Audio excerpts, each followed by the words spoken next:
Hola Dani, ¿cómo estás?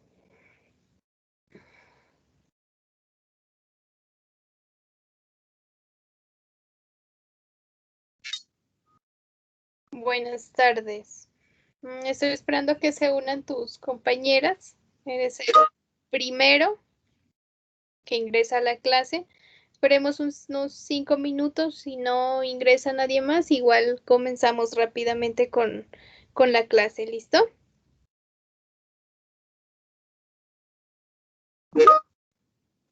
Gracias.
Bueno, mientras se unen el resto de tus compañeras, vamos a empezar, Dani. Por el día de hoy, con lo correspondiente a la historia de la empresa, de dónde viene la empresa, que en últimas es esa unidad o el ente donde surge la contabilidad, donde es el centro o el epicentro de todas esas transacciones que se registran dentro de la contabilidad y sobre la cual se va a tomar las decisiones y que va a producir de una u otra manera un efecto. Dentro de empresa como tal, pues tenemos a través de la historia distintas etapas. La primera pasamos con el feudalismo, es decir, una base netamente familiar, recordando que la primera empresa que se conoce, pues era el señor feudal con sus esclavos y todo el proceso de producción que se manejaba para la época y estaba enfocada dentro del sector agricultor. Posteriormente a este aparece el mercantilismo dentro de los siglos 17 y 16 y 17. Y dentro de este mercantilismo nace una nueva brecha o una nueva oportunidad y reto para la contabilidad misma, por efectos de que ya empezamos a tener transacciones de comercio más especializadas y abrir ese comercio internacional, perdón, y abrir ese comercio en no solamente entre los territorios, sino entre las demás fronteras. Y de esa manera, la contabilidad siempre tiene que ir obedeciendo a esos cambios y esos nuevos retos que se le van presentando. Seguida de esta aparece un capitalismo industrial en el siglo XIX, junto con la revolución industrial, y es donde empezamos a ver el surgimiento de la industria como tal, la industria manufacturera, las empresas, y empezamos a ver su composición, todos sus tres factores, tanto el capital, una mano de obra, representados pues dentro de esta unidad administrativa. Y hay una empresa como con más formalidad ya para la época. Sin embargo, a raíz de la revolución industrial, pues a nivel mundial se, se empiezan a formar empresas. Y seguida de esto, pues aparece ya el capitalismo financiero dentro del siglo XX, haciendo alusión a esas empresas en donde su principal objeto pues es la comercialización de los servicios y aquí en este caso los servicios financieros. Entonces, en la medida de que va evolucionando y pasando el tiempo, la empresa también se va transformando, ¿no? Y va teniendo nuevas unidades y una mayor organización, lo que le ha permitido pues llegar a la empresa de la actualidad o lo que tenemos hoy en día y conocemos. Entendiendo que esa empresa dentro de una sociedad es de gran importancia, ¿no? Porque son las unidades generadoras directamente de empleo, generadoras directamente de ingresos, de recursos, con el fin de satisfacer pues las necesidades de bienes y servicios de una determinada sociedad. La empresa pues va un poco más allá frente, frente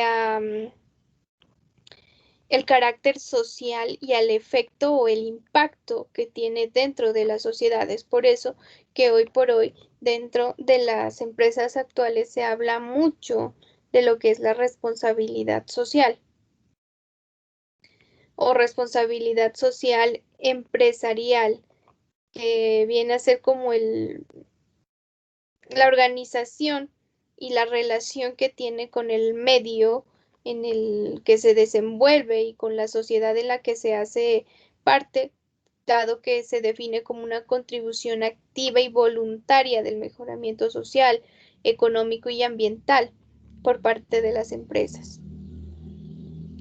Generalmente, pues, con el objetivo de mejorar su situación económica, su situación competitiva, valorativa y su valor añadido. Y dentro de esta responsabilidad social corporativa, que va más allá del cumplimiento de las simples normas, regulaciones o leyes, sino más que nada dando por supuesto su respeto y su estricto cumplimiento en el sentido de la legislación laboral, de la normatividad relacionada con el ambiente. Y de una u otra manera, pues se demuestra que estas unidades o estas organizaciones tienen un efecto positivo dentro de las mismas sociedades. Vamos a ver que dentro de las unidades o dentro de la empresa se destacan 3 factores productivos. Esos factores productivos entendidos como los recursos empleados para poder producir los bienes y servicios que satisfacen las necesidades humanas. Todos esos, dentro de estos recursos o dentro de estos factores productivos está como principal la tierra, ¿no? Desde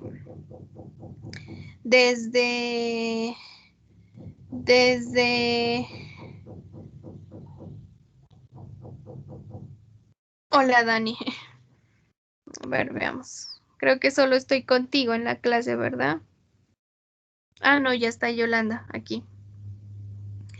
Dani, si tienes que retirarte de la clase, tranquilo, puedes hacerlo y después ingresas, ¿listo?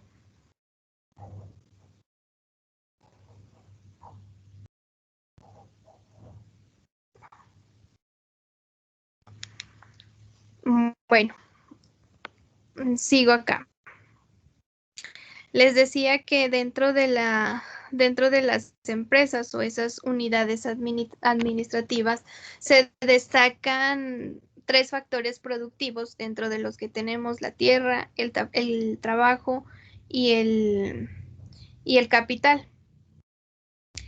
El factor de la tierra, pues dentro de esto se encuentra obviamente la superficie terrestre en la cual nosotros vamos a encontrar distintos recursos naturales, agua, árboles, minerales.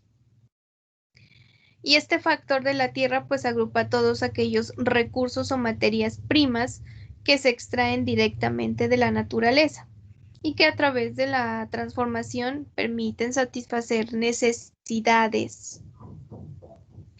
Incluye dentro de la tierra productiva, pues tierras de cultivos, solares urbanos, el aire, el agua, los minerales, la fauna, etcétera. Todo lo que se encuentra dentro de la parte agrícola, pecuaria, todo lo que se encuentra dentro de este factor, pues está directamente relacionado con estos factores. El factor humano y de trabajo, hoy en día, dentro de las empresas, el capital intelectual o el capital humano es de gran valor e importancia dentro de las entidades, porque es a partir de las personas, de sus decisiones, de su diligencia, competitividad, que tengan es cómo se identifica una entidad, que por ejemplo, no sé, vamos a un restaurante y así la comida puede ser muy buena, pero si de pronto el mesero o la persona al ingresar te atendió mal, pues tú te vas a llevar una mala imagen. Entonces, hoy en día esa fuerza de trabajo es de gran importancia dentro de las unidades y tal vez es uno de los ejes centrales porque muchas veces los empleados mismos hacen a la empresa de la manera en cómo estos produzcan, la manera en cómo ellos trabajen. El factor humano o de trabajo pues se entiende como toda actividad humana que interviene en el proceso de producción, en la economía. Dicho factor es representado en la fuerza laboral que tiene cada una de las entidades y comprende la intervención humana necesaria para la obtención de bienes y servicios que satisfacen las necesidades de una determinada comunidad. Finalmente, pues llegamos a un factor de capital y dentro de este factor de capital podemos tener distintos tipos de capital. El primero que hace referencia a un capital físico o real. En este, pues se divide el fijo, que consiste en los instrumentos de cualquier clase de empleado en la producción, como son los edificios, la maquinaria, su durabilidad, se prolongan por varios ciclos de producción.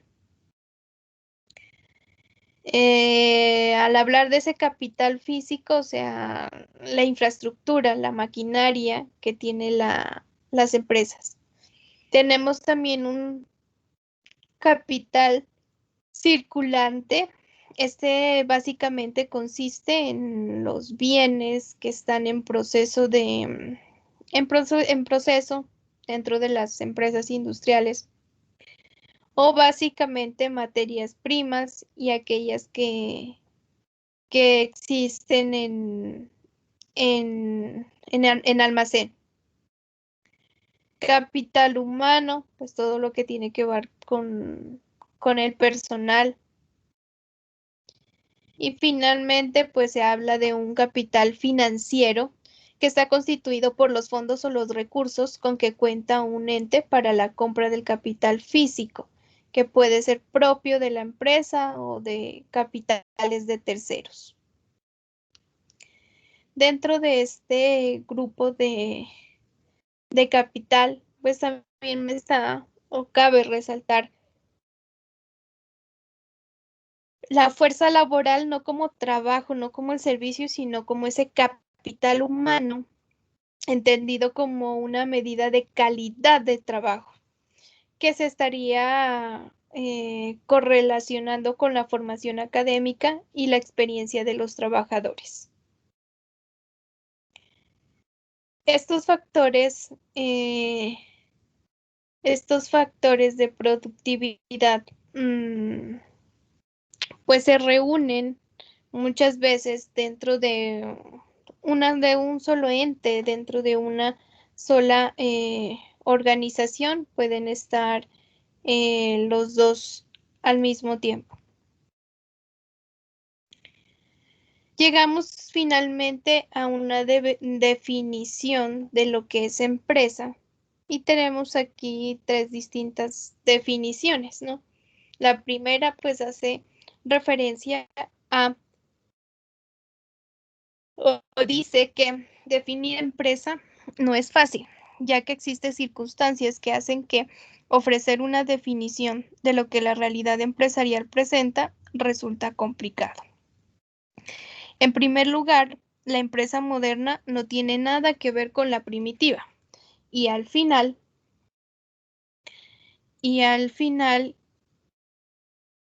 el feudalismo. La segunda procede del carácter dinámico y cambiante de la empresa. Por lo último, al tratarse de una organización que argumenta que agrupa, perdón, personas junto con elementos materiales o inmateriales. Existen múltiples formas de entenderla. Tenemos otra definición más y nos dice, la empresa es una unidad económica de producción de bienes y servicios.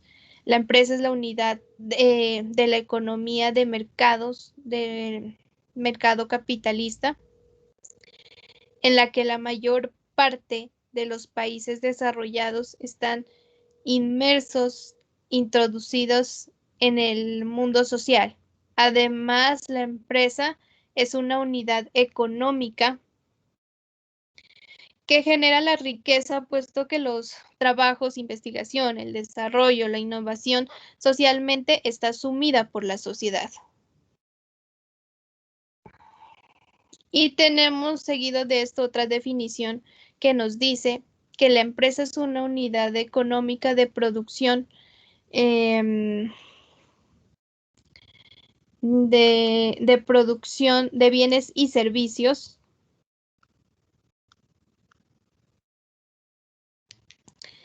y la empresa es una unidad económica de mercado de la economía capitalista en la que la mayor parte de los países desarrollados están inmersos, introducidas en el mundo social. Además, la empresa es una unidad económica que genera riqueza, puestos de trabajo, investigación, desarrollo, innovación, socialmente está asumida por la sociedad. O sea, viene a ser dentro de la sociedad una de las partes más importantes. Hoy por hoy, las empresas son en gran medida las que de una u otra manera colaboran al Estado para, para poder solventar ese gasto o esos recursos.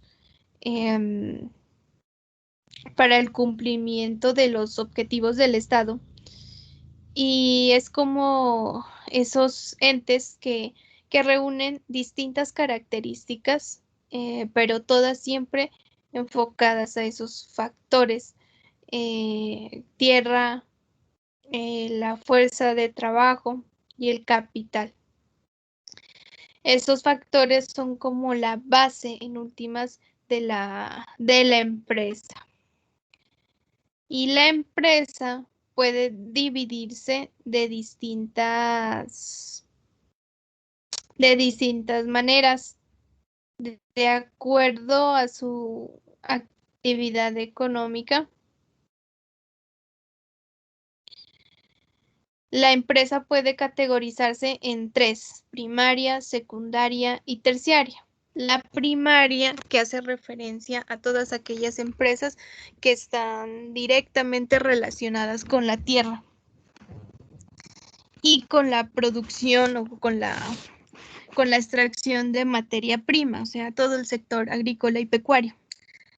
La secundaria, toda aquella transformación de la materia, o sea, en la que ya existe un proceso, todo lo que tiene que ver con manufactura,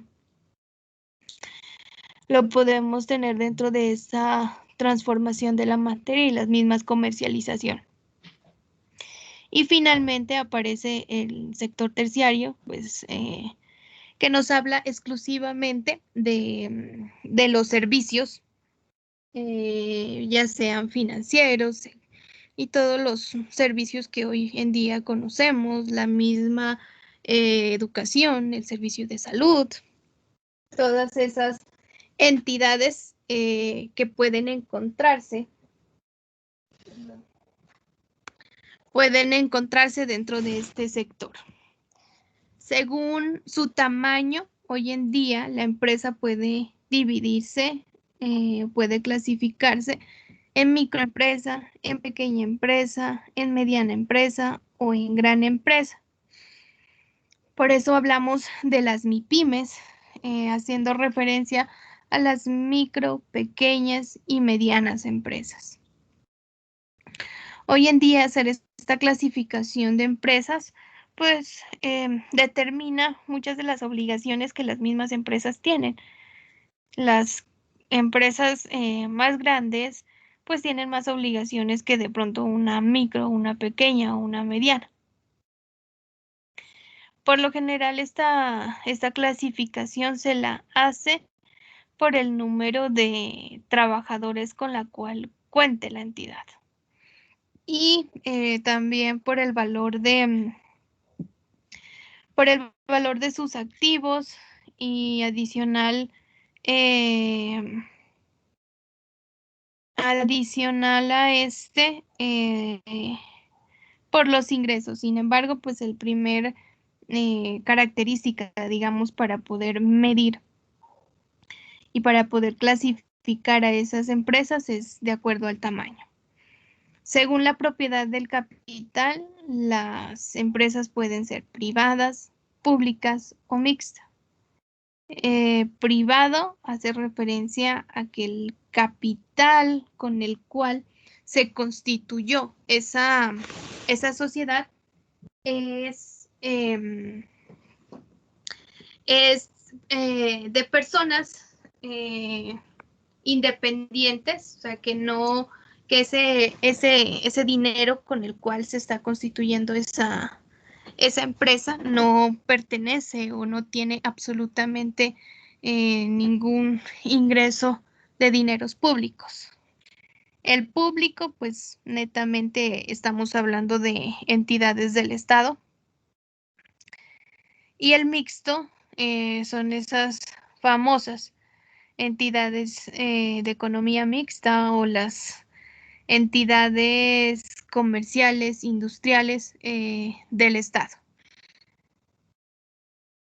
Según su forma jurídica, hoy en día la empresa puede clasificarse pues en distintos tipos de sociedades.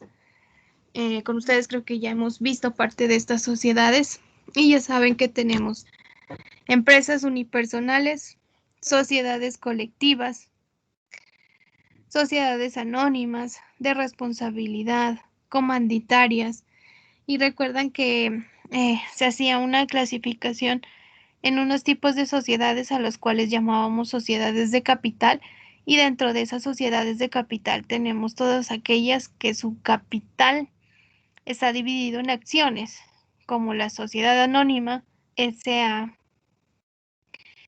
y la sociedad anónima simplificada, SAS, al igual que la sociedad en comandita por acciones. Y tenemos otro grupo en el que su capital está dividido en cuotas o partes de interés social. Dentro de esta está la sociedad de responsabilidad limitada o las sociedades limitadas, como comúnmente se las encuentra. La sociedad en comanditas simple, la sociedad colectiva. Estas hacen parte de esos tipos de sociedad. Y tenemos otros en las que se crean como fondos sociales, y entre esas están todas las empresas o sociedades que forman el grupo de las ESALes, entidades sin ánimo de lucro, y dentro de estas podemos encontrar como tal las cooperativas, los fondos, asociaciones, otro tipo de entidades. Y tenemos una que se forma con una sola persona y que es la empresa unipersonal. Todas estas sociedades pues se encuentran habilitadas y reguladas dentro de nuestro territorio colombiano. Una vez hablamos de la empresa, entendiendo a esa empresa como esa unidad productora, como esa unidad generadora de recursos, de riquezas, de empleo, y una unidad productiva y más que nada que brinda apoyo directamente al Estado, pues vamos a ver ya esa relación desde la empresa con la contabilidad. Y vamos a empezar a hablar inicialmente de esta cuenta T. Recordando que la cuenta T se puede definir como una representación gráfica en el que tiene partes, ¿no? Como lo podemos ver aquí dentro de la imagen, pues tenemos el nombre de la cuenta, un saldo débito, un saldo crédito, los movimientos, tantos débitos como los movimientos créditos, y finalmente la diferencia de esos dos le da pues un determinado resultado. Esta representación gráfica permite hacer registros contables y es la forma más utilizada para poder registrar los diferentes hechos económicos. Esta cuenta T permite visualizar que cada uno, o bueno, cada cuenta T tiene un saldo débito y un saldo, perdón, un saldo débito y un saldo crédito. Y de esta manera, lo que se busca es llegar a al cumplimiento de ese principio de partida doble, que es bajo el cual la contabilidad se ha desarrollado.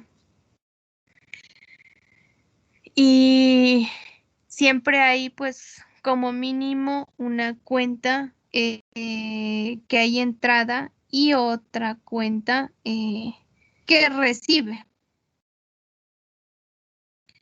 Y de esa manera pues aparece ya como tal la cuenta T y sus partes para el manejo netamente de la contabilidad.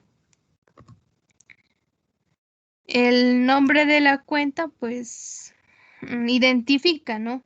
El código, a qué hace referencia. Por ejemplo, puedo decir caja, bancos, proveedores, y va a ser más un poco entendible, digamos, frente a qué es lo que se está registrando y el manejo que se le debe dar internamente. El código de la cuenta, pues hace referencia a esa taxonomía o el número que se utiliza para identificar una determinada cuenta. Pero, sin embargo, cabe recordar que cuando llega NIF hace una distinción, ¿no? Entre ese llamado plan de cuentas, puesto que para NIF ya dicen es que no es importante el código, pero eso no significa que se suprima o que no se vaya o que no se vaya a colocar el código. No hace referencia tanto a eso, sino más que nada va enfocada a que prima el valor o a que prima cada uno de los conceptos. O sea, establecer qué es un activo, qué es un banco, qué es una caja, cuándo se debita, cuándo se acredita. Ese es como el concepto y lo que NIF dice que prevalece. Pero el código, más que otra cosa, pues se lo utiliza para poder identificar, pero no es que tenga mayor relevancia, porque para mí caja puede ser, no sé, 1110, mientras que para el otro puede ser 1101 o para el otro 1102. Bueno, otro código diferente. Por eso acá dentro de NIF lo que nos dice que prima es básicamente ese concepto básico. Los conceptos de débitos y créditos, ya sabemos que dentro del lado débito de una cuenta o incluso dentro de un registro contable, pues hace referencia al lado izquierdo y que también lo conocemos como debe. Y tenemos el otro lado de la cuenta en el que aparecen los créditos. Y este corresponde al lado derecho de la cuenta, que se conoce también como haber, créditos o haber. esta cuenta T es de gran importancia porque ustedes pueden darse cuenta que es la base pues de nuestra contabilidad. Hoy por hoy ustedes realizan un registro contable y para realizar los registros contables, bueno, el primer semestre por allá es que uno utiliza las cuentas T para los registros y se facilita de una u otra forma trabajar. Pero en el registro horizontal que se realiza, también podemos ver esta cuenta T, ¿no? Que a pesar de que no esté gráficamente, sí se puede distinguir pues dentro del lado débito y dentro del lado eh, crédito. Aparece aquí esa clasificación de las cuentas y dentro de las cuentas del PUC, pues vamos a tener tres clasificaciones, una que hace referencia a las cuentas reales o de balance. Dentro de esas cuentas reales o de balance vamos a encontrar el activo, el pasivo y el patrimonio.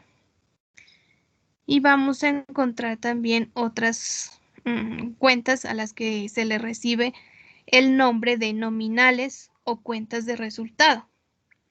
Y dentro de estas cuentas de resultado tenemos los ingresos, los costos y los gastos. Y bueno, estas cuentas de orden, deudoras o acreedoras, como se llaman, cuando llegan NIF dentro de la contabilidad privada, de la contabilidad general de las empresas, la suprime. Estas cuentas de orden eran utilizadas más que nada para llevar el control de pronto de los activos fijos depreciados, cuando existía una demanda, cuando se daba de baja una cartera. Solo en esos casos se utilizaba esas cuentas de orden, pero cuando llega NIF dice que no es necesario, que eso que se registraba dentro de las cuentas de orden va a pasar a las revelaciones o notas a los estados financieros. Sin embargo, dentro de la contabilidad pública aún se siguen aplicando esas cuentas de orden deudoras y acreedoras porque permiten llevar ese control del presupuesto y esa parte de la disponibilidad presupuestal y lo que ya se va ejecutando y lo que va pendiente. Por lo tanto, pues dentro de esa contabilidad es la única en donde se las utiliza, en la contabilidad pública o del sector público. En el resto, no, ya desaparecieron y normalmente uno las encuentra con el código 9. Este tipo de cuenta. La partida doble, pues ustedes saben que dentro de esta partida doble, buenas tardes a todas, chicas. Dentro de esta partida doble, lo que nos dice es que siempre que haya una cuenta que se debita, pues va a tener una contrapartida y será una cuenta acreedora, crédito. Y dentro del debe, pues tenemos el activo, los gastos y la pérdida del ejercicio. El costo también tenemos acá. Y dentro del crédito tenemos el pasivo, el patrimonio y las cuentas de ingresos. Y hay la misma cuenta de la utilidad, pues que hace parte dentro del patrimonio. Y de esa manera, pues se da el equilibrio, recordando que en cada uno de los asientos contables que se vaya a realizar, pues debe de existir esa partida doble dentro de las cuentas que mientras unas se acreditan, otras se debitan y que igual tienen que dar sumas iguales. ¿Qué es? Me dice la regla de la partida doble, pues se define en cada uno de los asientos contables que intervienen al menos dos cuentas contables, una por el debe y otra por el haber. Y posteriormente la suma de las partidas registradas en el debe deben coincidir con la suma de las partidas registradas en el haber. La regla de la partida define que cada asiento contable intervienen al menos dos cuentas contables. Una que se debita y otra que se acredita.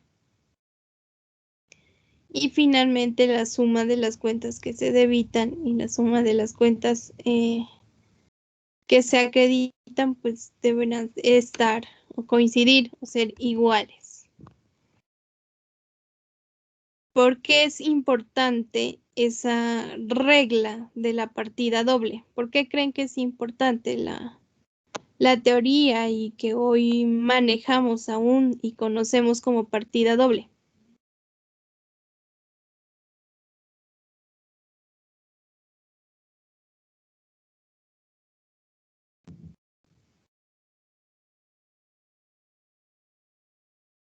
¿Por qué consideran importante esa teoría?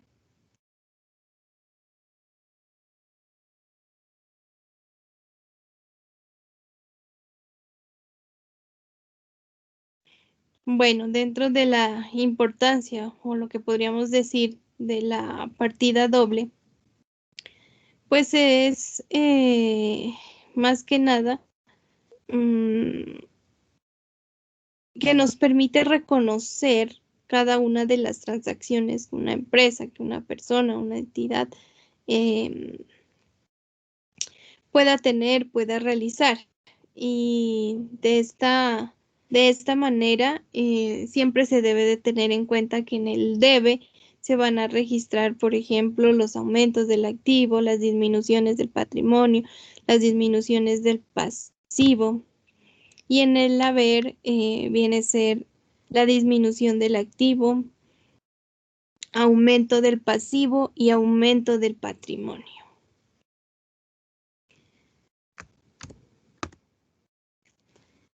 Dentro de esa clasificación de cuentas, pues ya sabemos que tenemos unas que se clasifican como de reales o balances, hay otras que se clasifican como de resultado. La definición, pues de acuerdo a NIF, los activos es considerado como un recurso, son todos aquellos recursos, controlados por la empresa o por la entidad, que es producto del resultado de sucesos pasados y de los cuales se espera obtener un futuro, en el futuro, beneficios económicos futuros. Entendiendo a ese recurso controlado, no solo como con la propiedad, o sea, la teneduría, sino más bien el manejo, el uso que se le dé a cada uno de esos recursos. Nos dice como resultado de sucesos pasados. Todas las transacciones que se realizan o que tienen una empresa, compra, ventas, que el pago de nómina, que los impuestos, que la liquidación, bueno, todas estas, cualquiera que sea, pues tienen como origen, digamos, un suceso, un hecho previo, de pronto, no sé, la adquisición o la firma de un contrato, en la solicitud del pedido de unos inventarios, una orden de pedido. O sea, siempre va a haber una acción, digamos, antes de producirse como tal el recurso, lo que origina el recurso controlado para la empresa. y nos dice de la cual se espera obtener en el futuro beneficios económicos. Esos beneficios económicos entendidos en dinero, en flujos de efectivo. Porque si yo tengo inventarios, pues lo vendo y ¿qué tengo? Dinero. Que si dentro del activo tengo un CDT, cuando el momento en que retire ese respectivo CDT, ¿qué tengo? Dinero. Que dentro del activo tengo cuentas por cobrar. Cuando viene mi cliente y me paga, ¿qué pasa? Tengo efectivo. Los pasivos son definidos como obligaciones presentes de la entidad generadas a raíz de sucesos pasados al vencimiento de los cuales se espera que se desprendan de recursos que incorporan beneficios económicos. Cuando hablamos de pasivos, nos hablan de obligaciones presentes, o sea, de obligaciones desde el punto de vista que sean reales, que sean fiables. Y adicionalmente a esto, desde el punto de vista que sean más que reales, que puedan medirse y reconocerse, que el valor que yo le vaya a asignar a esa deuda, a ese pasivo, lo pueda reconocer con fiabilidad, que conozca. Y de esa manera, cuando puedo reconocer a un pasivo con fiabilidad, puedo decir que estamos hablando de una obligación presente como tal. Proveniente o que surge de sucesos, pasados. Vuelvo y le repito, todas las transacciones que se tiene dentro de la empresa, pues todas tienen su efecto, ¿no? Y vienen o se originan desde sucesos o hechos que ya hayan realizado. Nos dice que de los cuales se espera que se desprendan beneficios económicos futuros. Pues haciendo alusión a que se espera que salgan recursos de la empresa, que pueden ser en dinero, que pueden ser en activos físicos, mercancías, propiedad, planta y equipo, porque yo perfectamente si tengo una cuenta por pagar, pues yo la puedo cancelar con otro activo más, que si tengo, no sé, que debo 1,000,000,000 y tengo un terreno, tengo una casa, perfectamente puedo dar ese bien como dación de pago de esa deuda que ha contraído. Por eso se habla de que se desprenden recursos económicos o beneficios económicos futuros. Finalmente llegamos al patrimonio, entendido como esta, y en este pedazo, si Nif no dijo, no dio una definición en específico, ¿no? Sino simplemente la parte residual, o sea, la diferencia, lo que dé. La parte residual entre los activos de la entidad una vez deducidos todos los pasivos. O sea, básicamente dentro de esta definición de patrimonio, dentro de esta se puede visualizar esa ecuación patrimonial a la que nosotros tenemos como activo es igual a pasivo más patrimonio. Entonces, a eso obedece esa definición, y NIF no dio otra. Sin embargo, pues ustedes saben que dentro del patrimonio pues se registra todo aquello que sea ya literalmente de propiedad de la empresa, de propiedad de los socios. Y adicionalmente pues tiene otras cuentas, y dentro de las principales, las utilidades que se puedan generar. Ingresos y gastos. Esos ingresos se entienden como el incremento de los beneficios económicos generados a lo largo de un periodo en el que se informa, en la forma de entradas, incrementos de valor de los activos o bienes, o bien como decrementos de los pasivos que dan como resultado un aumento en el patrimonio, distintos de las relacionadas con las aportaciones de inversores del patrimonio. Estos ingresos incluyen tanto ingresos de actividades ordinarias referentes al objeto social como las ganancias referentes a la venta de esas de propiedad, planta y equipo. Es decir, que un ingreso bajo NIF se lo reconoce o se lo define como el incremento de los beneficios económicos, dice, o sea, el incremento de las utilidades, el incremento de el dinero, del efectivo como tal,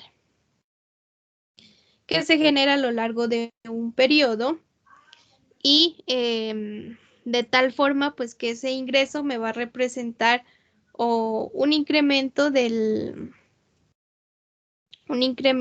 activo porque, porque en últimas ese valor ahí lo está sumando.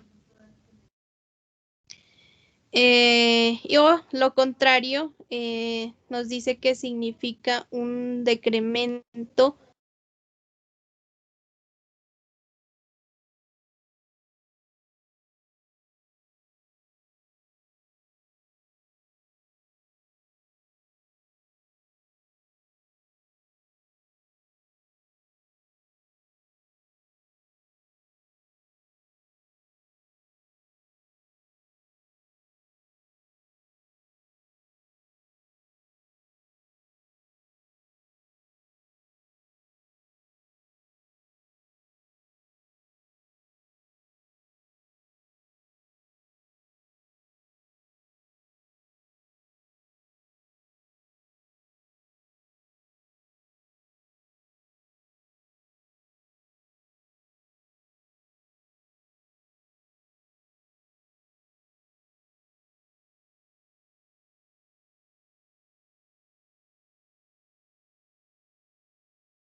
Buenas tardes. Qué pena con ustedes. Tengo dificultades con el internet y me sacó. Voy nuevamente a compartir la pantalla.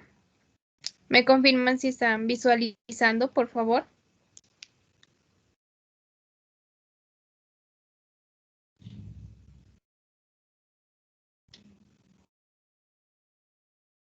¿Sí están visualizando?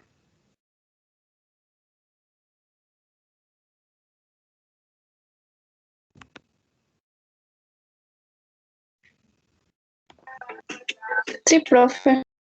Gracias.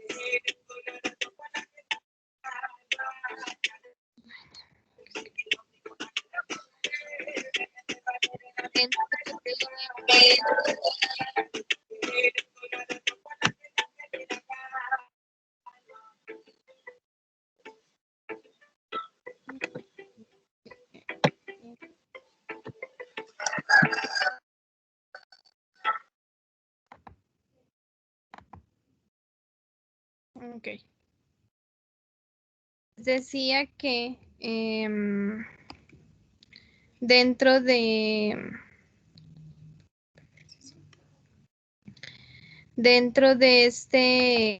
este grupo, en cuanto a los ingresos, que éramos lo que estábamos hablando, pues nos decía que eran incrementos de beneficios económicos generados a lo largo de un periodo del cual se informa y que normalmente pues se traducen en aumentos del activo, porque cuando vendo algo, pues que me va a entrar un dinero, o así sea que lo venda a crédito, igual la cuenta que se me va a incrementar será la de un activo. O para el caso en el que nos habla de decrementos del pasivo, como cuando se recibe un ingreso por anticipado. Los ingresos por anticipados van a estar dentro del pasivo y en la hora de causarse ya como tal el ingreso, pues yo qué hago? Aumento mi ingreso y disminuyo ese pasivo. ¿Por qué? Porque ya no son por anticipado, sino que efectivamente ya se tienen que registrar. Y nos habla que dentro de estos ingresos vamos a tener no solo aquellos que se generan por la actividad ordinaria, sino que además aquellos pues que se generan por otras actividades extraordinarias dentro de la empresa. Frente a los gastos, estos se presentan como decrementos en los beneficios económicos generados a lo largo de un periodo en el que se informa en forma de salida y disminuciones del valor de los activos, o bien por la generación o aumento de los pasivos, o sea, es lo contrario de los ingresos. Y en últimas, que dan como resultado el decremento del patrimonio, o sea, la disminución, distintos de los relacionados con las distribuciones realizadas a los inversionistas del patrimonio. Estos gastos incorporan tanto la pérdida como en la venta de propiedad, planta y equipo, y los gastos que surgen de actividades ordinarias como el costo de ventas, los gastos de personal, las depreciaciones de servicios, honorarios, arrendamientos, seguros, gastos legales, bueno, todos los que hoy conocemos como gastos y que se puedan presentar dentro de la empresa. ¿Por qué me habla de decrementos de beneficios económicos? Básicamente porque cuando yo incurro en un gasto, en un costo, pues ¿qué voy a tener? Me va a disminuir mi activo. Entonces, por eso habla de decrementos de los beneficios económicos, porque se disminuyen, que si voy a pagar ese gasto, pues se me va a disminuir el activo, ¿o no? Que estoy pagando un arrendamiento y el arrendamiento me cuesta 4 millones, voy a tener menos 4 millones dentro de mi cuenta bancaria. O me dice que se traduce en el aumento de los pasivos, que tengo el arrendamiento pero no lo pagué, pero igual recuerden que la contabilidad se maneja por devengo o causación, entonces debo de reconocerlo. y debe de reconocerse dentro de las cuentas respectivas del pasivo. O me dice que se traducen en una disminución del patrimonio por efectos de ¿qué? De que entre más gastos haya, pues menos utilidad va a tener la empresa. Y posiblemente pueda traducirse en una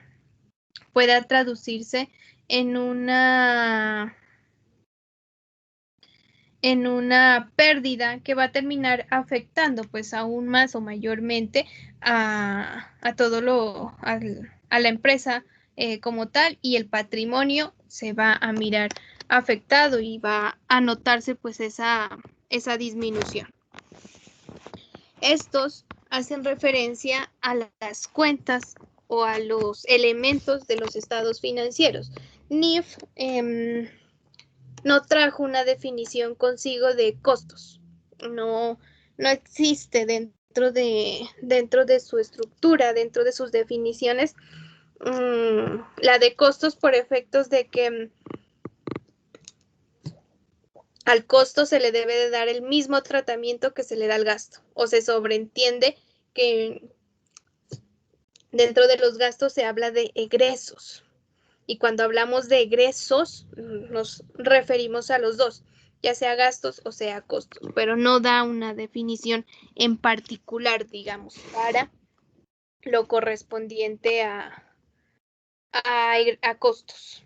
Sin embargo, tiene la misma dinámica, ¿no? El costo también genera un aumento del activo o va a generar una disminución del activo o va a generar un aumento en el pasivo. Entonces se maneja o tiene el mismo tratamiento.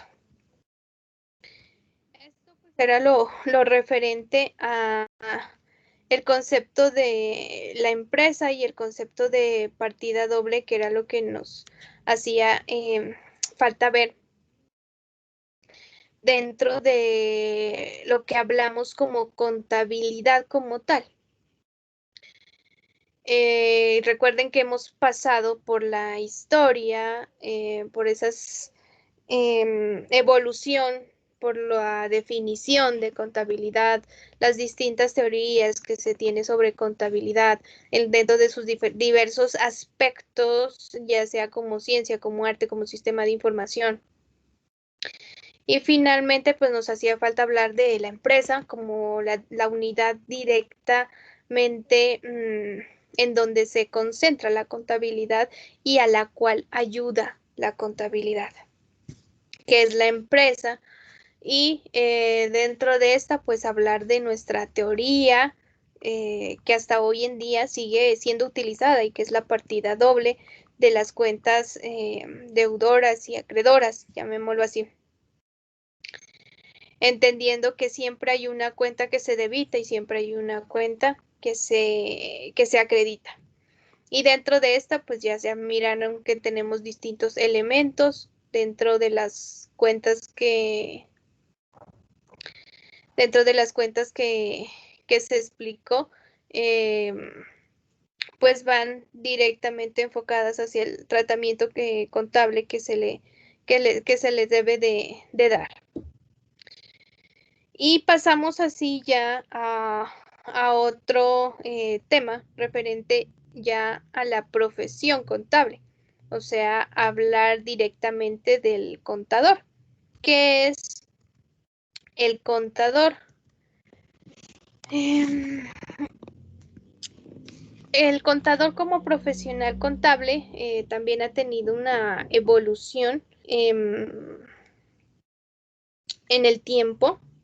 Anteriormente, el contador, bueno, no existía como tal la profesión del contador público, sino que se le llamaba licenciado en comercio y ciencias económicas, bueno, algo así era. Por efectos de que no existía la profesión como tal. Hoy en día, pues ya sabemos que el contador público es todo aquel profesional que se dedica o que ejerce la disciplina de la contabilidad dentro del ámbito económico, que está dedicado a analizar, interpretar la información contable y financiera de una organización y que permite, o todo esto con el fin, la finalidad de poder implementar instrumentos, mecanismos, o sea, apoyar a la organización, apoyar a la administración en el proceso de la toma de decisiones.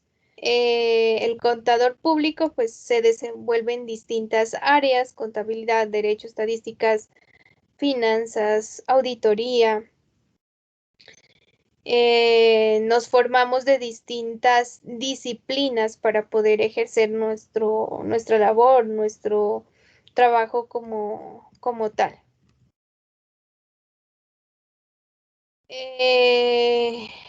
De acuerdo a la ley de 1990, la ley 43, que hasta el momento no están vigentes todos los artículos, pero sí algunos de ellos todavía los aplicamos o todavía los tenemos. Dentro del artículo 1 de la ley 43 nos dice que se entiende por contador público la persona natural que emite la inscripción que acredite su competencia profesional en términos de la presente. Está facultada para dar fe pública de hechos propios del ámbito de la profesión, de su profesión, dictaminar sobre estados financieros, realizar las demás actividades relacionadas con la ciencia contable en general. Dentro de este primer artículo, pues es muy tácita la ley, o explícita, al decirnos que es todo aquel que acredite mediante inscripción. Recuerden que somos de los profesionales que necesitamos una tarjeta profesional para poder identificarnos como contadores públicos, y la obtención de esa tarjeta profesional pues se hace a través de esa inscripción y cumpliendo pues los requisitos que hoy en día nos solicitan para ser y aparecer directamente como contadores públicos. Dentro de la profesión, pues cabe destacar que el contador es un profesional muy versátil y que a Dios gracias tenemos distintos campos en los cuales podemos ejercer nuestro trabajo, ejercer nuestra labor. Dentro de estos pues está el contador como tal, consultor tributario, emprendedor, auditor interno, revisor, gerente, investigador, auditor externo, docente, asesor de costos y presupuesto, consultor de estándares internacionales. Existen diferentes facetas, los gerenciales también. Entonces existen diferentes facetas a las cuales el contador, por nuestra formación y esa multidisciplinariedad que tenemos, o sea, que el derecho, que la economía, que la administración, que la estadística, que las matemáticas, todas esas materias que miramos, pues nos forman y nos complementan, digamos, dentro de nuestro saber o del conocimiento que están aprendiendo, brindando así esa versatilidad en todos los campos, en todas las áreas, no solamente como contador. Es como muchas veces, no sé, el abogado es abogado y difícilmente se va a poder ver, se va a poner a ver algo que tenga que ver con contabilidad.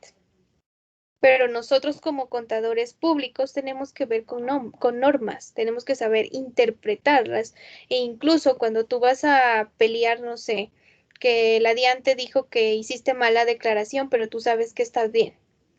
Tienes que empezar a interponer recursos ante la DIAN, notificar, y la respuesta, el cumplimiento de tiempos hay que tener en cuenta. Entonces, de una u otra forma, entendemos parte de norma y ejercemos derecho laboral, derecho comercial, Miramos parte de derecho administrativo, laboral, comercial, administrativo, tributario. Los únicos, bueno, el derecho civil en parte sí. Lo único, digamos, que no miramos así muy a fondo es el derecho penal y el derecho civil, que es como más que nada en conceptos básicos sobre qué es una persona jurídica, qué es una persona natural, cuando adquiere, qué se considera menor de edad, bueno, conceptos básicos así dentro del derecho civil, pero del resto de derechos los miramos todos y estamos en la capacidad de poder interpretar una norma y de podernos defender ante esto o los posibles problemas que puedan surgir. En cambio, el abogado no puede realizar, digamos, o no puede ser tan versátil como lo seríamos los contadores públicos.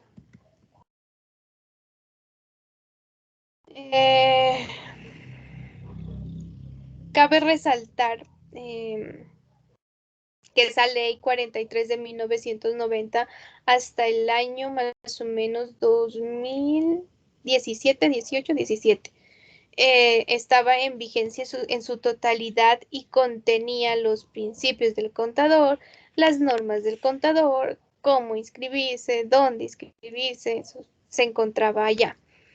Pero recuerdan que cuando miramos la parte de normas internacionales, decíamos que esas normas internacionales no solamente introdujeron o no solamente trajeron consigo las normas netamente contables, sino que fue un poco más allá y trajo las normas de aseguramiento, las que conocemos como NIA, las normas de educación superior para la formación del profesional contable, hay normas de educación superior internacional, y adicionalmente a esto llega un código de ética internacional, puesto que se mira la necesidad, ¿no? Si estamos hablando de una normatividad contable internacional, pues tenemos que dirigirnos al manejo de esa conducta ética y esos requerimientos también. Que exige pues estos nuevos decretos, en este caso el 2420 del 2015 y también posteriormente fue incorporado el decreto 2132 del 2016.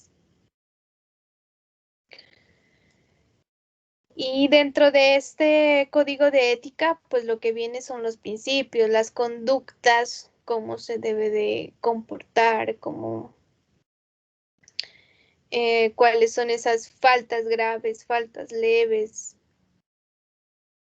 Todo esto está dentro de este código de ética y regulado pues de acuerdo a las condiciones en las que nuestro país se encuentra. La fe pública.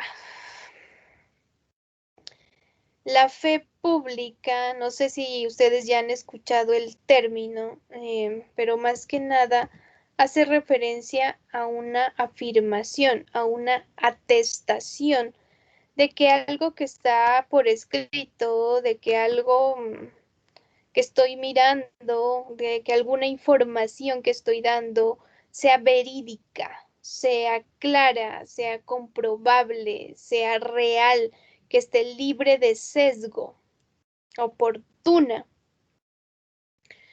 entendiendo que en la actualidad aquí en nuestro país los únicos capaces de dar fe pública pues son los contadores públicos y los notarios a través de su firma.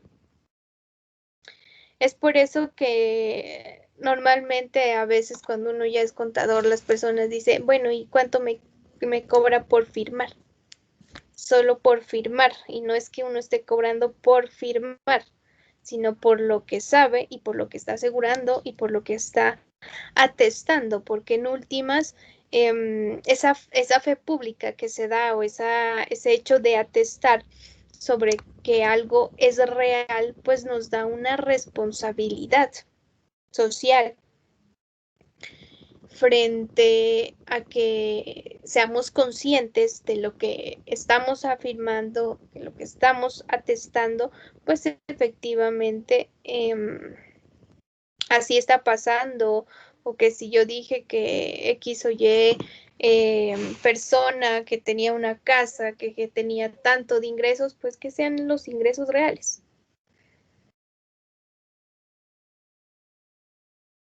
El código de ética de la IFAC, vigente en Colombia, contiene diferentes secciones en los que nos hablan pues de los principios de la profesión, los lineamientos, normas de aseguramiento. Nos habla de distintas facetas, digamos, y de distintas amenazas y situaciones que se pueden presentar dentro del manejo del área contable. Este código de ética tiene bien estructurado, digamos, por partes dentro de la parte A, que comprende desde la sección 100 hasta la 150, y compila todos los lineamientos sobre principios, competencias y comportamientos. También hay una parte B que aborda la sección desde los 200 hasta la 291 y contiene los lineamientos que debe tener en cuenta el contador en el proceso de ejecución de su labor de auditoría y aseguramiento. Y finalmente una parte C que incluye la sección 300 a la 350 y menciona algunas situaciones que puede enfrentar el profesional contable con las empresas y a la vez describe cómo estas situaciones pueden originar amenazas. Dentro de la ley 43 de 1990 y el archivo 4 del decreto 2420 del 2015, pues nos dan los principios fundamentales. Y vamos a ver, estos de acá del artículo 37 eran los que antes se manejaban antes de hacer todo este cambio de normas internacionales. Y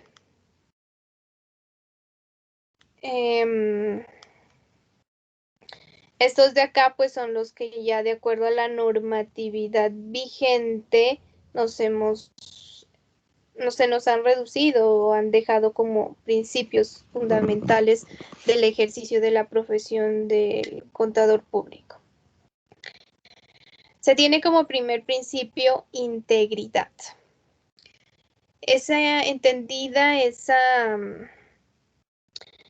integridad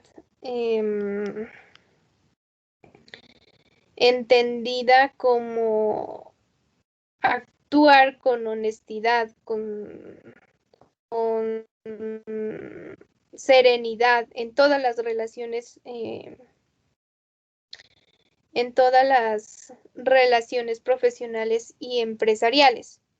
La objetividad, pues tal como lo indica el Código de Ética, adoptado en Colombia, se trata de no permitir que los prejuicios, conflictos de interés o influenciar a terceros predominen sobre los juicios profesionales. Esa objetividad más que nada frente a la manera en cómo se da respuesta a las distintas situaciones que se puedan presentar, entendiendo que esa objetividad pues tiene que estar libre de pronto de intereses en particular. A eso hace referencia. No tiene que ser neutral, sino tiene que ajustarse a la realidad y pues efectivamente mostrar lo que la realidad a través de los números, a través de los estados financieros nos están indicando. Competencia y diligencias profesionales.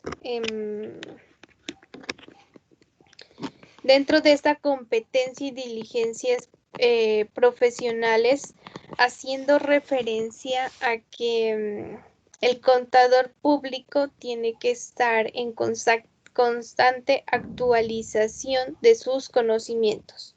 ¿Para qué? Para que pueda ser competente dentro de la sociedad. Es decir, que se trata de mantener el conocimiento y la amplitud profesional a nivel necesario para asegurar que el cliente o el emprendedor reciba un servicio adecuado basado en los últimos meses. Dentro de esta diligencia, pues también habla del saber actuar, ¿no? De manera oportuna ante cualquier situación problemática que pueda surgir. La confidencialidad. La confidencialidad hace referencia al respecto de la información obtenida como resultado de las relaciones profesionales y empresariales. Implica no revelar dicha información a terceros sin previa autorización adecuada, específica, salvo que sea que exista pues como tal un derecho de dejar legalmente o profesional de revelar qué es lo que está sucediendo. También incluye el no hacer uso de la información en beneficio propio o de terceros. Esa confidencialidad pues es es uno de los principios, digamos, fundamentales dentro de nuestra profesión, porque hay veces, por ejemplo, que cuando uno empieza a trabajar, que uno se va por una rama, o sea, o por un sector, todas que sean empresas comerciales, o no, que de pronto el hotelero o el del turismo. Entonces, tratar de buscar empresas o para trabajar empresas que vayan por ese sector. Y en ese caso, pues aún más se debe de guardar esa confiabilidad, porque nosotros como contadores no hay ninguna información que se nos escape. Todo se termina conociendo frente en qué se gastó, qué no se hizo, cuándo, cómo. Entonces hay que establecer ese grado de confidencialidad porque no podemos ir divulgando la información de nuestros clientes o la información valiosa dentro de los estados o las estrategias o los principios o los objetivos o las metas de la empresa con la competencia o pues en ninguno de los casos. En este caso sí aplica por ahí un dicho que dice que el trabajo se queda en el trabajo y a la casa pues ya llegamos con los problemas de la casa. ¿Por qué? Porque hay que tratar de olvidarse y no divulgar, esté bien o esté mal, a nadie, absolutamente nadie, decir ni nada con referente a la información de terceros, salvo que lo que nos decía hace un rato, que por exigencia, no sé, de un juez, por exigencia de una autoridad competente, pues no lo esté exigiendo de esa manera. De lo contrario, no. Tenemos que guardar reserva de ese conocimiento que se tiene de la empresa. Aún cuando estemos laborando dentro de las empresas o así ya no estemos, o sea, durante el ejercicio de nuestro trabajo y posterior al ejercicio del trabajo. Y finalmente nos habla del comportamiento profesional, haciendo referencia a la conducta ética, al respeto que debe de haber entre colegas. Los contadores públicos debemos cumplir las disposiciones legales y reglamentarias aplicables y evitar cualquier acto actuación que pueda desacreditar a la profesión. Todo aquello que vaya en contra, pues, como tal de la profesión, no es factible o no se debe de realizar, no se debe de aplicar. Dentro de este, pues también se dice que el contador deberá abstenerse de realizar actos que afecten negativamente la reputación de la profesión. Para ello, el contador debe de tener siempre presente que la sinceridad, la buena fe, la lealtad para con sus colegas son las condiciones básicas para el ejercicio libre y honesto de la profesión y para la convivencia pacífica, amistosa y cordial de sus miembros. Y aparte de esto, pues es deber de todo contador que esté al servicio de su patria en justa retribución al esfuerzo que hizo por su educación. O sea, frente a este comportamiento profesional, va un poco más allá, ¿no?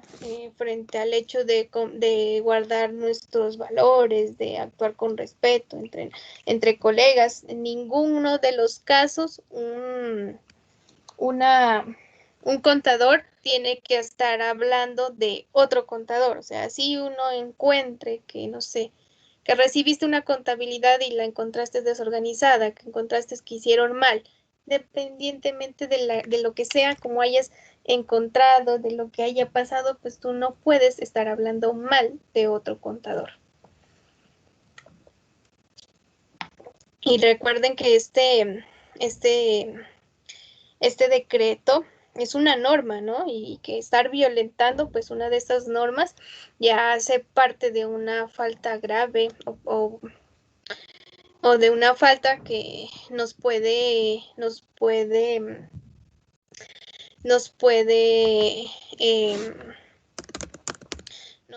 generar antecedentes disciplinarios. Miren que como contadores, la Junta Central de Contadores nos expide este certificado que hace referencia a los antecedentes disciplinarios, y cuando uno comete una falta que vaya en contra de esas normatividades que nos regula, Ley 43 y el anexo del decreto 2425, perdón. Aquí nos va a aparecer esa falta que hayamos cometido. De lo contrario, pues cuando no hay antecedentes disciplinarios, simplemente va a aparecer así, no registra antecedentes disciplinarios. Entonces, de una u otra forma, pues hay que ceñirse a esas conductas de comportamiento profesional que se debe de cumplir dentro de nuestra profesión. Autoridades de regulación de normalización técnica, o sea, cuáles son nuestras entidades que nos vigilan y las entidades ante la cual realizamos la inscripción. Una de las autoridades que nos regula, que es como un ente organizativo, que expide principios, que expide normas, que se encarga de toda la normatividad contable, pues es el Consejo Técnico de la Contaduría Pública, que es un organismo de normalización técnica de normas contables, de información financiera y de aseguramiento de la información. Presenta la consideración de los ministerios de Hacienda y Crédito Público, toda la información referente a qué es y qué es lo que se realiza y qué es lo que tiene que realizar el profesional, el contador público como tal. Este Consejo Técnico de la Contaduría Pública surge a raíz de la Ley 1314 del 2009, cuando ingresan las normas internacionales y se nombra a este organismo, a esta entidad o esta institución para que tenga pues responsabilidad frente a esa normatización técnica. Y dentro de sus funciones principales pues está traer las normas internacionales. Recuerden que las normas internacionales están escritas en inglés, entonces él qué es lo que hace, las trae, las traduce, las adapta a nuestra economía, a nuestros principios, a nuestras costumbres, las convierte en decreto y asimismo es el encargado de realizar las interpretaciones de esa norma, de colocar ejemplos, y normalmente el Consejo Técnico de la Contaduría Pública está emitiendo conceptos, está emitiendo información pues importante para el avance y orientaciones más que nada de cómo es la aplicación de cada una de esas normas. Y pues debe de cumplirse a cabalidad todo lo que el Consejo Técnico de la Contaduría Pública esté solicitando. Pero más que nada es como un grupo, digamos, guía para todo lo que tiene que ver con el marco de la contaduría pública y del contador mismo, o de la formación del contador mismo. Otro de los entes que más que vigilarnos,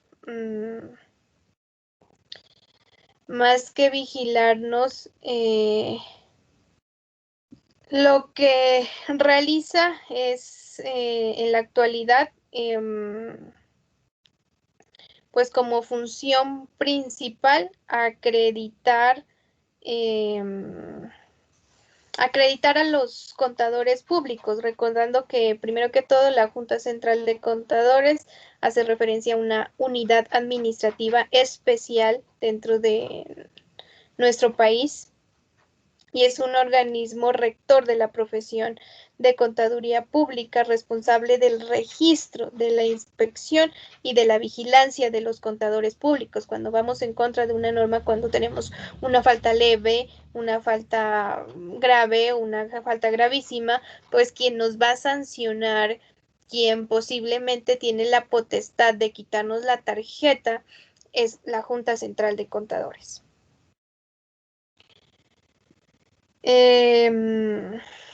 Dentro de esta, pues esta es su principal función, la de inscribir, vigilar al contador público como tal. Esta de aquí que están mirando es la tarjeta actual, el modelo de la tarjeta actual que se tiene, porque anteriormente era verde. Hoy en día pues ya es gris y miren que contienen todos los datos del contador, la fecha de inscripción y todos los meses, todos los años hay que estar realizando una actualización de datos ante la Junta Central. Y dentro de esos datos, pues, ¿qué es lo que te preguntan?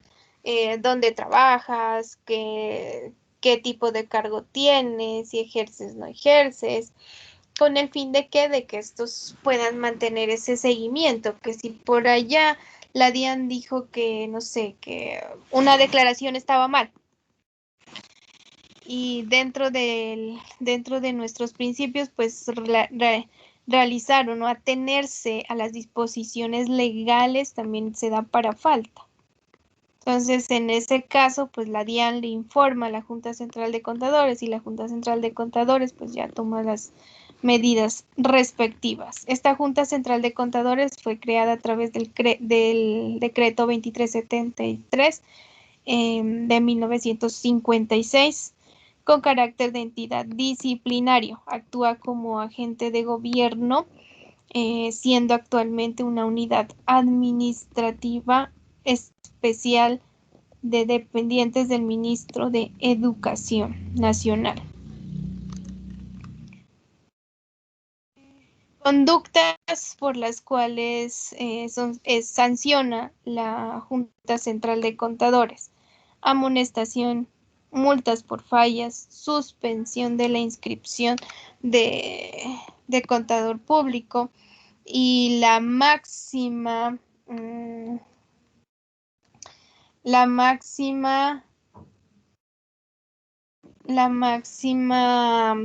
sanción que nos pueden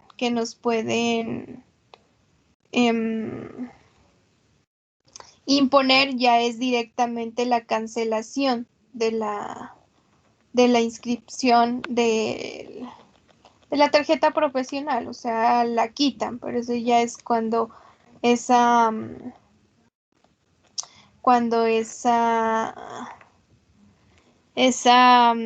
falta que se haya cometido pues sea realmente gravísima. Dentro de la amonestación pues hace referencia simplemente como a un llamado de atención que te realiza la Junta Central de Contadores a través de una carta, como si fuera un memorando que se le hace a los empleados. Asimismo es acá la amonestación. Multa por faltas, pues que tengas que pagar porque cometiste una sanción.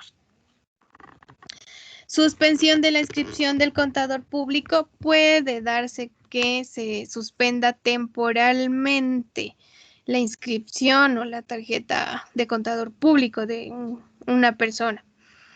Ese se hace por tiempos y depende pues también del tipo de fallas o errores que se cometa.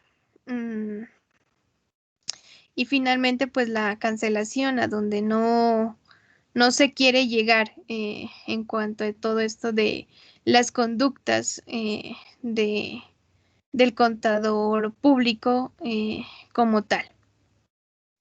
Esa es como la máxima, y pues ya hace referencia como por ejemplo cuando se comete peculado público, cuando se está en casos de corrupción y que se den cuenta, pues por lo general siempre y el único que cogen es al contador. Entonces en ese caso pues da para suspensión de esa tarjeta, y nosotros sin esa tarjeta pues no aparecemos como contadores, porque esa es la que acreditan. Recuerdan que dentro del artículo 1 de la ley 43 que nos dice toda aquella persona que sea acreditada como contador público, ¿a través de qué? De esa tarjeta es como nosotros nos acreditamos. Esto pues en cuanto a grandes rasgos frente a los entes que regulan la profesión, en especial esa de la Junta Central de Contadores, pues que una vez ustedes vayan culminando sus estudios, pues les va a tocar ir mirando qué tanto hay que hacer para sacar esa tarjeta profesional. Sin embargo, dentro de los principales requisitos que nos solicitan, como en primera medida, perdón, haber trabajado ya un año, tener de experiencia como auxiliar contable o como en áreas o materias afines. Entonces nos piden un año de experiencia y que toca certificar ese año básicamente. Y para certificar ese año le solicitan a uno que lleve soportes de las contabilizaciones que tú hayas hecho y que esté firmada por el contador, por el revisor, por el representante, para efectivamente que ellos puedan comprobar que es de esa manera, o sea, que sí hubo la experiencia, que sí realizó. Y adicionalmente a eso, solicitan ya datos básicos, o sea, la cédula, la copia del, del acta de grado. ¿Qué más es que se solicita para sacar la tarjeta profesional? No, esos son los requerimientos básicos para tramitar por primera vez la tarjeta profesional. y hay que obviamente cancelarla. Bueno, se pide fotografías. ¿Qué más es lo que te pide?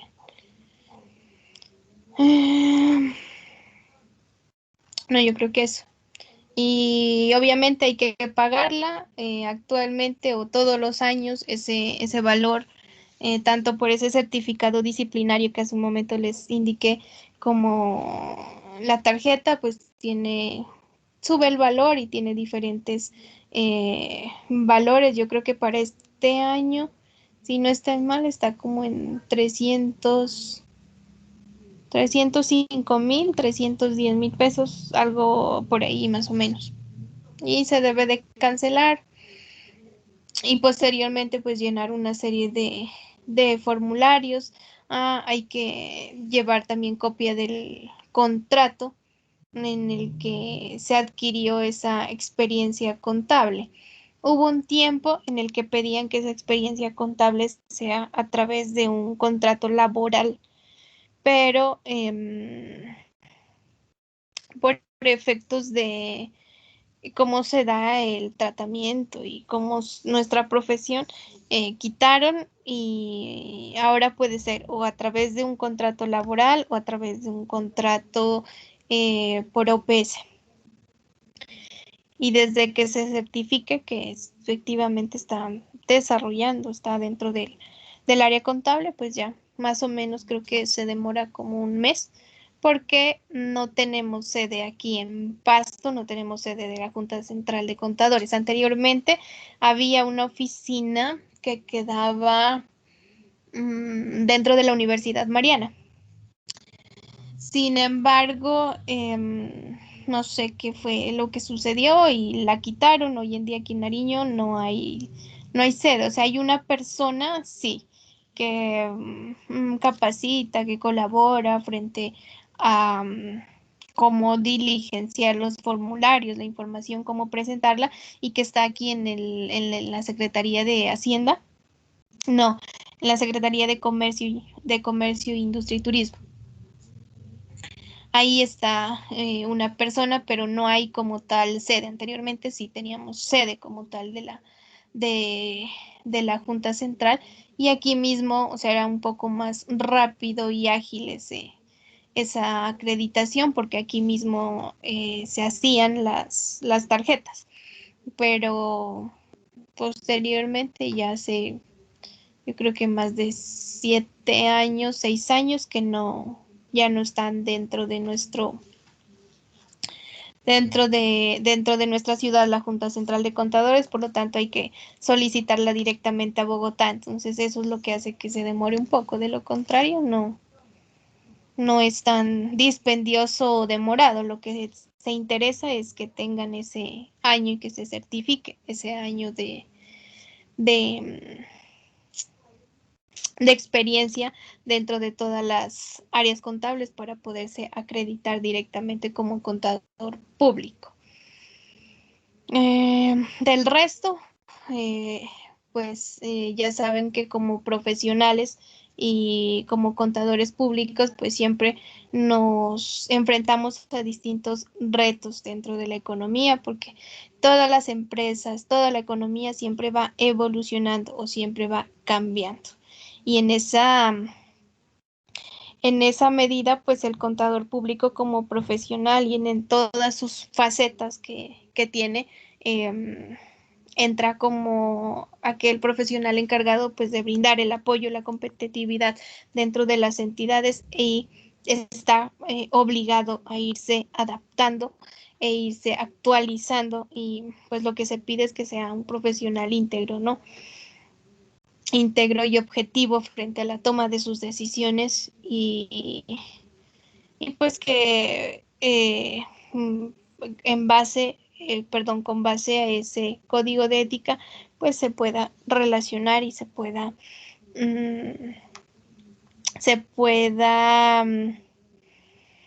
ejecutar una buena labor dentro de las entidades, o bueno, dentro del área y el campo en donde nosotros nos encontremos laborando. No sé si haya de pronto alguna pregunta o duda referente a esto.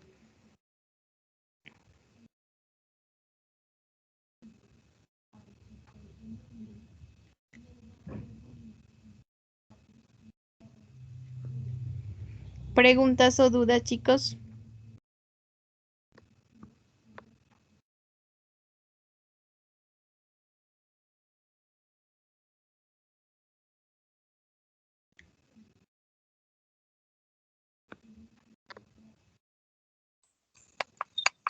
No, profe, todo está claro. Gracias.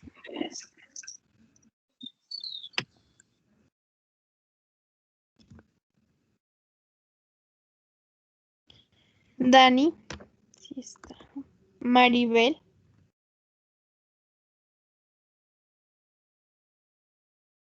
Maribel Narváez.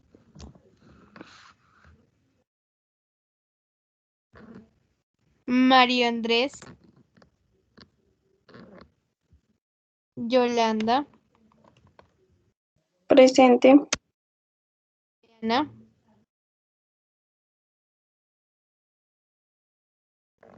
Juliana.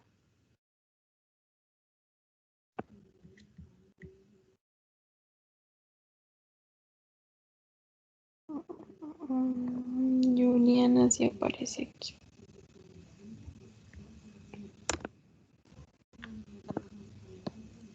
Listo, chicos, como ya se pueden dar cuenta, esta es nuestra sexta clase. En plataforma hay un taller que quedó para desarrollar para la siguiente clase.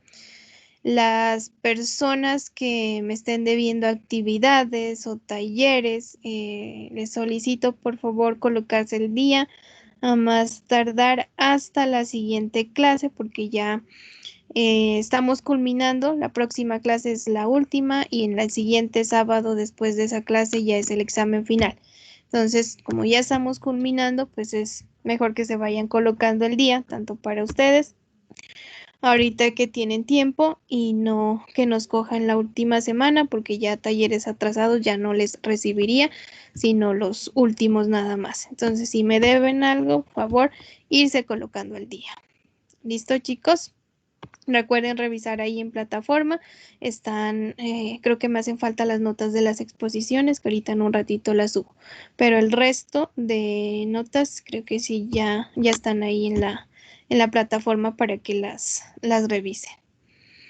Entonces nos vemos, chicos, el próximo sábado a la misma hora. Ya los espero, que tengan un buen fin de semana. ¿Listo? ¿Tienen dudas, preguntas o algo pues referente a los talleres que me deban, por favor, comunicarse directamente conmigo para ver cómo puedo ayudarles? Que tengan un buen fin de semana. Hasta luego. Hasta luego, profe. Gracias, Yolanda.